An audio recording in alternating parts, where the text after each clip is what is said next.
koji zaista vrlo poštuju slobodu. Nađite mi mesto u Novom Zavetu gde Hristos kaže moraš. Moraš da uradiš ovo. On uvek govori u kondicionalu. Ko hoće da pođe za mnom, ako hoće da uzme krst. Znači, nema prinude, mi nismo silovatelji. Ne slažem se, jer prvo što se kaže, kaže se ako nećeš slušati Boga, ići ćeš u pakao.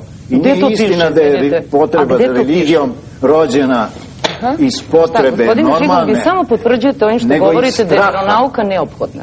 Nego iz straha. Ljudi...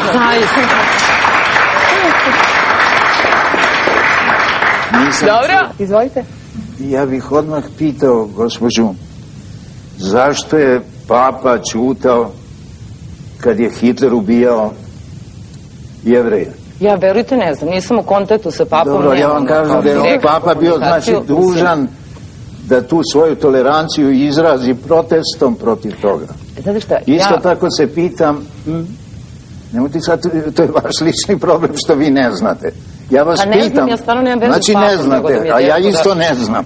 Ja samo hoću da ukažem na to da je tu katolička crkva pokazala jedan ignorantski odnos prema... Bila tolerantna. Prema zločinu. Veoma tolerantna. Prema zločinu. Prema zločinu. Da, i to je mogućnost da budete tolerantni prema zločinu. Onda zašto naša pravoslavna crkva nije digla glas protiv bombardovanja dece po Srbiji? Sad samo da stanemo tu, ova teza naša pravoslavna crkva. Prvo, znate kako, crkva nije fantomska ustanova, nije kulturno-istorijska znamenitost, crkva je živa.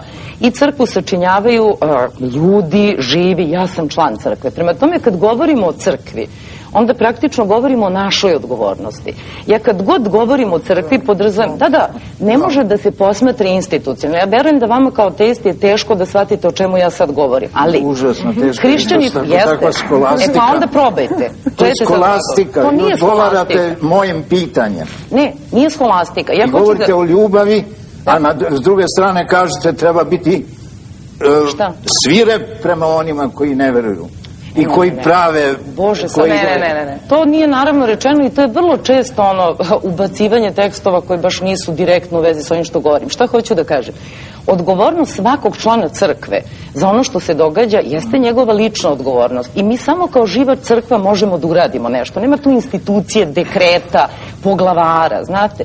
Patrijarh je kod nas prvi među jednakima. On ne može biti nikakav papa, niti je neko ko bi trebalo da se igra Boga na zemlji. Pa dobro, to nisu fraze, to je istina. Jesu to fraze, gospodine Bigoviću? A drugo, mi smo svi, ne mogu da kažem baš da pravoslavna crkva nije dizala glas kad je reč o različitim zločinima, uključujući i proteste i komentare na ono što su radili i neki od naših. Tako da ne bih, znači predstavnici našeg naroda, ne bih rekla da je crkva bila tu... političku. Pa na koje dimenziju vi hoćete? Na ljudsku. Ljudski je reagovati na zločin. Tu nema nikakve veze sa verom. Jeste ljudski reagovati na zločin, da. Jeste. Evo recimo ja sam... Samo pitanje kako? Gospodin Oča je rekao da je religija naša potreba.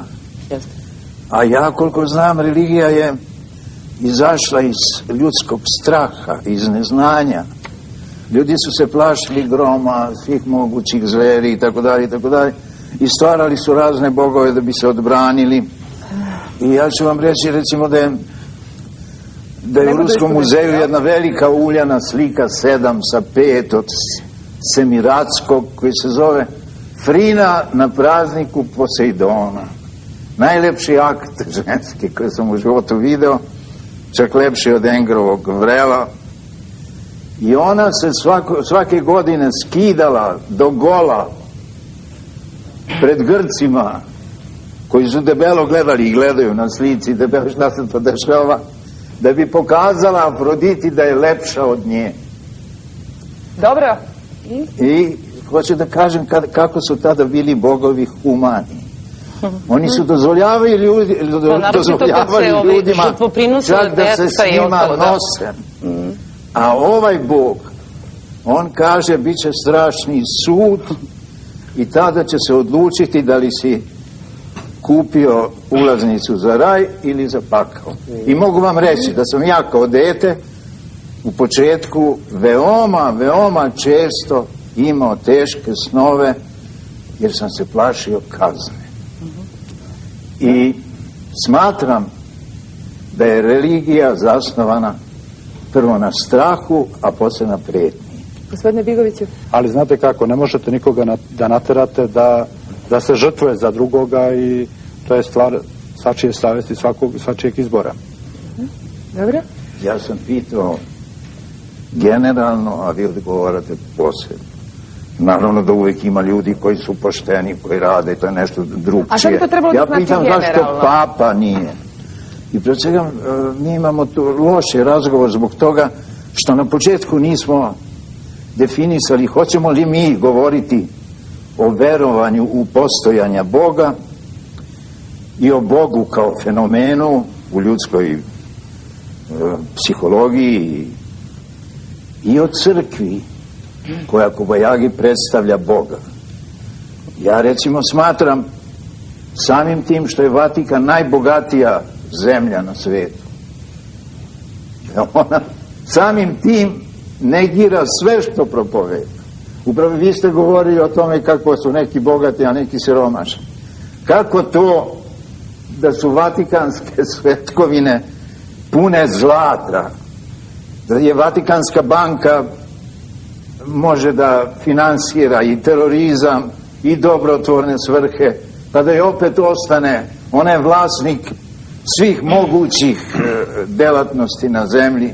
Osim toga ona šalje misionare na sve strane svijeta, a znamo da posle misionara uvek su dolazili u istoriji vojnici koji su stvarali kolonije i pljačkali.